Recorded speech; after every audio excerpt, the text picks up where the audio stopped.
Brasil tem cacau. Tem de convidar a gente a ir a Portugal, a ir ao Brasil, a gente já não tem dinheiro de ir para ir de férias. O Brasil para nós é porto de saída. É prioritário. Então, já viu que tudo o que eu faço, meto pomada, spray, faço. Normalement, oui, ça va. Tu te mets à la table, Didier normalement se mettra ici, je me mets là. Et là, il y aura normalement l'ambassade voilà, l'ambassadeur du Portugal. Donc tu peux te mettre là, ici. Là, c'est parfait. Attention, voilà.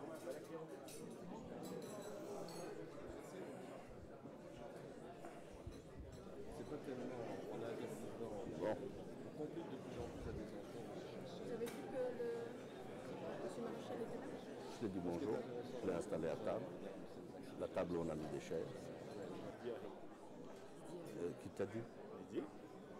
Didier t'a appelé? Ouais. Dans 2 minutes. Ah, donc, c'est-à-dire Nasser. Dans 2 minutes.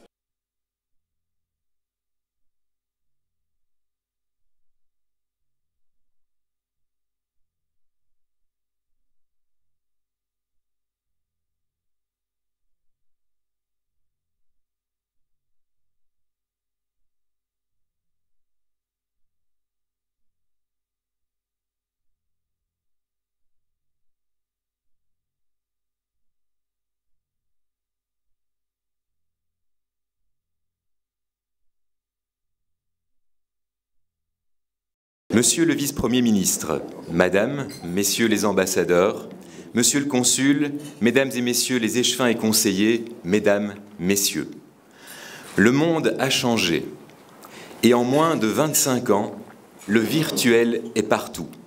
Qui aurait pensé qu'une famille commanderait ses vacances de l'autre côté de la planète en payant une société dont personne ne sait où elle est installée, alors qu'elle n'est ni hôtel, ni agence de voyage, ni voyagiste, ni transporteur, sans qu'un contrat soit signé et par carte. Pensons à Booking, Expedia par exemple. Le paradis devient également virtuel. Il devient même parfois, et c'est d'actualité, fiscal, mais de moins en moins biblique. L'emploi devient virtuel aussi. Quand on entend le mot emploi, on entend recherche d'emploi ou chômage. Ce qui est réel, ce sont toutes les nouvelles mesures auxquelles les entrepreneurs que vous êtes sont confrontés. Pour l'Horeca, ce fut l'interdiction de fumer, les mesures relatives à la sécurité de la chaîne alimentaire sans cesse croissante, les mesures anti-abus.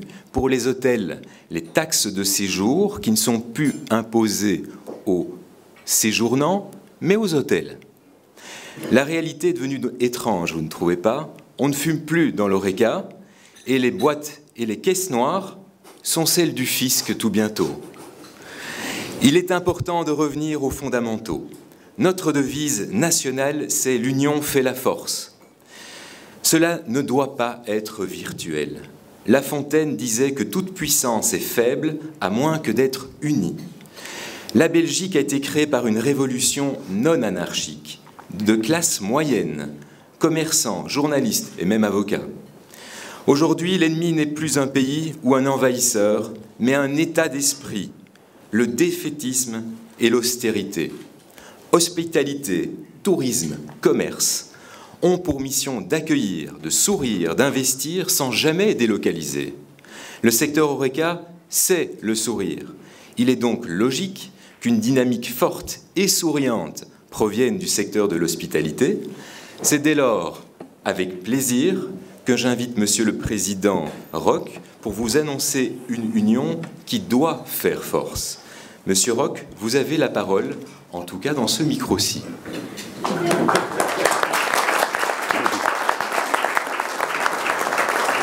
C'est un peu fort.